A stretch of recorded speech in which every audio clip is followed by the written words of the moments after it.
আসসালামু আলাইকুম viewers, Ayesha's cooking শোতে আপনাদেরকে স্বাগতম জানাচ্ছি।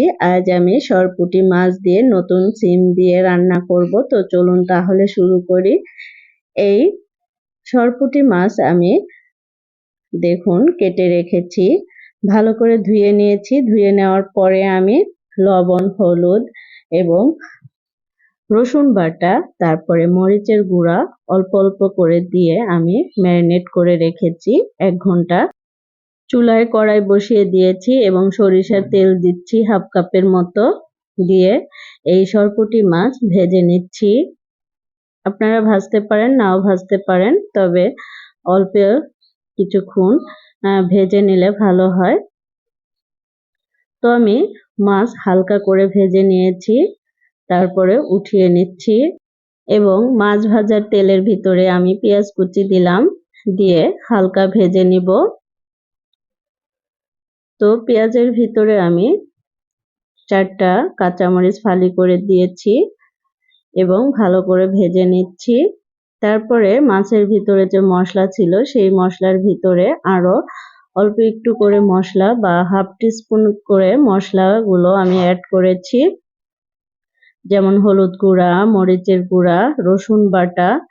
এগুলো আবারও অল্প অল্প করে দিয়ে পানি দিয়ে গুলিয়ে নিয়েছি। এই মশলা আমি কষিয়ে নিয়েছি। এবার আমি সবজি অ্যাড করব। সিম এবং আলু দিয়ে দিলাম।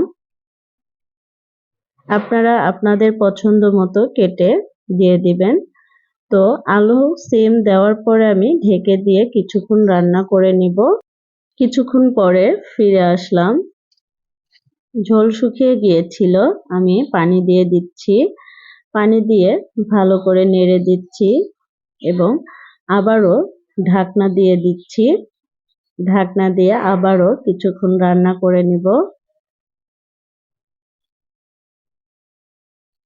তো আমি ঢাকনা খুলে তারপরে মাছগুলো দিয়ে দিব।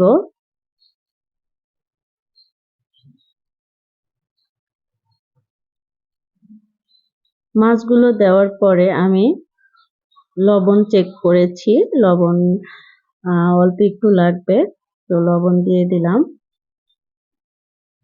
লবণ দেওয়ার পরে আমি দিয়ে দিচ্ছি জিরা বাটা।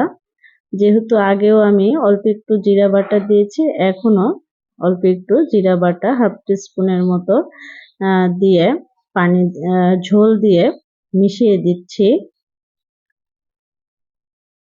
তরকারি হওয়ার আগ দিয়ে এরকম জিরা বাটা দিলে তরকারি আরো টেস্ট হয়। আপনারা ট্রাই করে দেখবেন।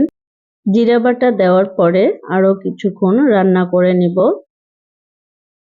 তো আমি আবারও ঢেকে দিলাম। ঢেকে দিয়ে রান্না করে ফিরে আসলাম। দেখুন এটুক ঝোল আমি রেখে দিব, আর শুকাবো না। দেখুন দেখতে অনেক লোভনীয় হয়েছে, খেতেও অনেক মজা। গরম ভাতের সাথে এই তরকারিটা আপনারা সার্ভ করতে পারেন, দেখবেন সবাই পছন্দ করবে। তো আজকের মতো এখানে বিদায় নিচ্ছি, দেখা হবে নেক্সট ভিডিওতে। আসসালামু আলাইকুম, আল্লাহ হাফেজ।